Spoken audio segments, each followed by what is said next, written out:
I think I could be brave. An SCP Foundation story. She's 13 when they tell her that her father is dead. As usual, Lucy is a little later getting home from school, because band is an after-school thing instead of a class, and the teacher doesn't understand the meaning of the word exhausted. You'd think being around teenagers, Mrs. Vanderbilt would get it. But apparently music directors were just built a little differently. She waves goodbye to the Metro bus driver, the nicer of the two who usually have the route. The one who always waves back. But as soon as the bus pulled away and Lucy could see the shiny black sedan in front of the house, she knew something was horribly wrong. They didn't get visitors, not this late, and certainly not in cars like that. Two men are standing in the living room where her mum sits silently and terribly still on the sofa, looking white as a sheet. But her mother doesn't reach for her, doesn't even seem to see her as Lucy looks at the strangers instead, each imposing and professional in a way that even her young mind manages to read as official. Some sort of agent, like you'd see on TV or in a movie. But it's not a movie. It's real life, and they're telling her that her father was killed in action. Lucy had known her father was something dangerous and military and completely unknown. Something important enough that she was always told to just be vague if anyone ever asked at school. But when it was clear she didn't want to talk about it, her friends never pressed. It wasn't like she was the only kid who had divorced parents, and besides, as she got older and saw less and less of him, it wasn't like there was much to tell for sure. Whatever he did was top secret, and Lucy was a good child and never broke that trust that her mother and father had for her. She only knew 3 things for sure. He worked for the government, what he did was very dangerous, and that he loved her so much. So in that terrible moment, where these two strangers are telling her that her father is dead whilst her mother stared at nothing, and her world had completely turned upside down, the only thing Lucy could think to do was stand there, clarinet case in one hand, backpack sliding down the other arm, and hold back her tears because she knew her father would want her to be brave like he was. No one was really paying attention, but it still felt important. They gave her a patch that had L. Greaves stitched in black thread on a black background. Nearly impossible to see unless it was up close, but Lucy ran her fingers across the raised threads anyway, like some sort of spiritual braille that would let her feel connected enough to her father to at least say goodbye. Her parents had split when she was very young, and her mother had always said that while she loved Lucy's father, she knew that his work would always come first. But Lucy had known her mother was wrong.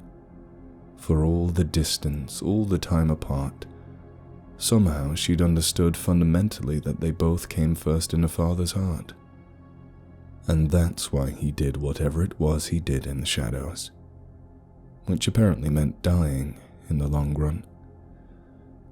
Still, it didn't feel right.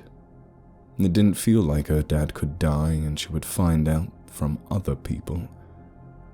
Lucy had been so sure that she would know somehow, although it was only something she realized in the aftermath of the terrible news. Some childish belief in connection. Her teenage brain tried to rationalize, but there was a deep core that was unshakable. Her mother always called Lucy a strange, serious child, wise beyond her years, old soul, the whole gamut assigned to her by teachers and parents who crossed paths with her. Still, she was struggling with a disconnect then as she held the last memento she had of her father's presence. When she closed her eyes and finally let herself cry, the light from her side table painted the inside of her lids stark red. The world is so dark. She is so alone. It has to be a dream, because even in the middle of the chaos swirls around her, terrifying and impossible to see, Lucy knows that what she's facing isn't real. Not yet. Maybe not ever. But she's not sure how she knows any of this. But she can see what's coming, and it's so big and so scary that for all her pretense at growing up, she's a terrified child, looking into the face of a dark future she knows will destroy her. It has to be a dream. She has to be able to wake up. Behind her, there is something she feels before seeing. Something warm and safe that calms her shaking frame, even though it doesn't have anything like a form. Just a sense that all things will be right, that she's not alone, no matter how much she thinks she is. Surrounded by a crimson light, she has a sense of peace and purpose that she doesn't understand in the least. That there's a storm beyond her sight and it's coming, but she's not alone. Lucy's eyes fly open, and she screams. Her mother eventually gets her an appointment with a therapist, even though Lucy doesn't really think talking with one is going to help. It's been months since her father's death, and some part of her feels lost, which probably makes sense, but no one told her that grief would be this physical. It's a really hard road for someone who just turned 14 to navigate alone. The therapist tells her at the first appointment that it isn't surprising that she's having nightmares, that she struggles to sleep. All of it perfectly normal. That's enough to make Lucy realize that this person won't get it either. And the truth is that Lucy isn't afraid of the dreams. She's curious. She's more sure than ever that they mean something deeper than she can understand, and that it's somehow tied to everything. Her father's death, her mother's retreat into silence, that terrible feeling in her gut that something is coming and she has to be ready. So she hides the dreams, learns to wake up silently, to tell no one about them until her mother is satisfied that her daughter is growing up just fine and perfectly normal, all things considered.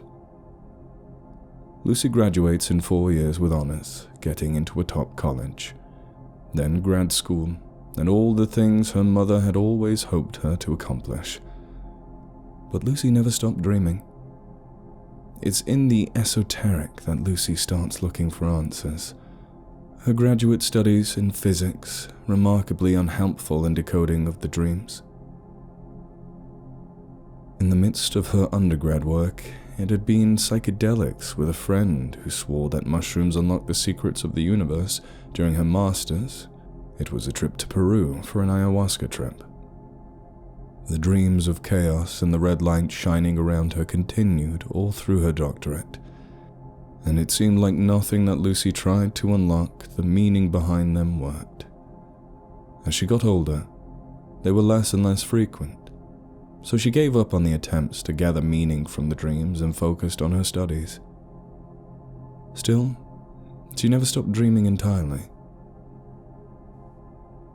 The years passed, and Dr. Lucy Greaves' research led her down a path that many have walked before her, into the shadows of Site 19, where the theoretical and impossible becomes not only very real, but her responsibility. It was only then that she discovered who her father really had worked for, although not the true details of his death, but rather his life of service. It made that connection to her father that she'd always felt, even in his long absence, that much stronger. Still, her work at the Foundation made it more clear to Lucy every day that the edges of reality were becoming frayed. Not because of entropy or inevitability, but of something cosmic and terrible pulling it to pieces. That feeling that had sat in her chest that first night after being told her father's death settled right back in, like she was looking over the edge into primordial chaos, and falling headfirst into it was inevitable. Now she was starting to learn enough about the unseen to think that maybe it truly was. One night, asleep at her desk after spending far too long looking at modeling data, Lucy dreamed again. The chaos was clearer, sharper, closer. Once again, she was a girl of 13 staring into the abyss. But this time with the full knowledge of a woman steeped in the mysteries of the anomalous that were firmly on their doorstep. And there was no way to stop it. But that light, that familiar red light, appeared again, vaguely in the shape of a man with features that she couldn't make out, yet somehow knew all the same. They stared together at the danger that was mere feet ahead of them now, close enough to reach out and touch. It was then that Lucy realized that she stood there with her father, his voice clear in her mind as if he had spoken aloud.